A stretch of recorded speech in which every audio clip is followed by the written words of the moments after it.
Mesela şöyle bir talepte de bulunabiliriz. Teymur kenti bir bölümünü biz yapabiliriz. Yani bu kent olsaydı bunları da dağıtıyoruz. Evet, dağıtıyoruz. Peki bu çadır kentlerdeki o şeyler, lavabo, tuvalet falan kurmuşlar değil mi? Evet, onlar hepsi korunmuş. Tabii eksiklikler yine var. Bu bizim şey var ya, mesela oradan mercimek vardır. Evet. Bulgurdur onlar. Bulgurdur. Evet. Bizim diğer depoda Hangi diğerler? bir tır unumuz var. Başka şeyimiz kalmamış yani. Onun mesela böyle ekmek yapmak gibi bir şeyiniz yok mu? Ekmeği nasıl tedarik ediyor? eksiklikler olduğu için mecburiyet gereği Bunların tarihine bakmak lazım. 6 ay Tarihlerine tarihleri falan var. bakmak lazım. Evet. Böyle aparatif şeklinde, kumanya şeklinde. Evet. Mesela o Günlük mü? Dardana komplo. Böyle komple batan nereden geldi? Bu İstanbul'dan mı? Evet. Ama ihtiyaç üzere talep olursa biz veriyoruz, dağıtıyoruz. Evet. Çadırlar var elimizde. Gelip çadır isteyenlerle, çadırlarla beraber bir sobada kendilerine veriyoruz ki Çadırlar nerede? çadırlar dışarıda. O çadırlar. Çadırlarımız dışarıda. Direkt ara Yok. Tamamdır işte bu. Böyle.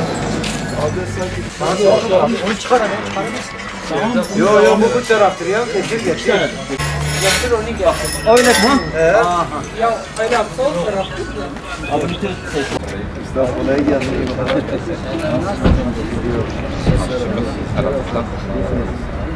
Günlük 3 gün yemek veriyoruz. Sabah çorba, öğle ve akşam da 3 çeşit. Kuru fasulye, pilav, bir de salata. Yarın için inşallah hayırseverler bize et göndermiş. İnşallah devremizde de et dağıtacağız. Sorulan malzemeyi kullanıyoruz şu an. Hayırseverler ne gönderirse biz de ona kullanıyoruz. Bugünkü yemeğiniz nedir? Bugün kuru fasulye pilav yedik. İşte sabaha da et hazırlamışız dediğimiz gibi. Bu yarın için. Yarın içindir. Yarınki yemeğimiz hazırdır inşallah. İnşallah. Şimdiden çalışmaya başlıyorsunuz yani. Allah yardımcınız olsun. Allah razı olsun inşallah. İnşallah Allah güç kuvvet versin. Biliyorsunuz yolumuz uzundur. Bu nedir? Bu pilav mı? Ona da bir şey yapalım. Bu bugünkü yemek bulgur pilavı. Evet. Bu kuru fasulye. Çorba mı bu? Evet, kuru fasulye. Kuru fasulye. Yani günde 3 öğün mü veriyoruz? 2 öğün mü veriyoruz? 3 öğün. 3 öğün veriyoruz. Yani sabah, öğle ve akşam ve akşam. ortalama kaç kişiye veriyoruz? 5.000.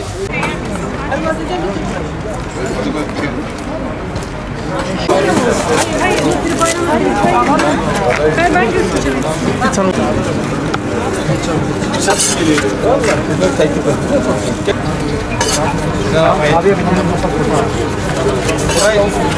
Yok iyi değil.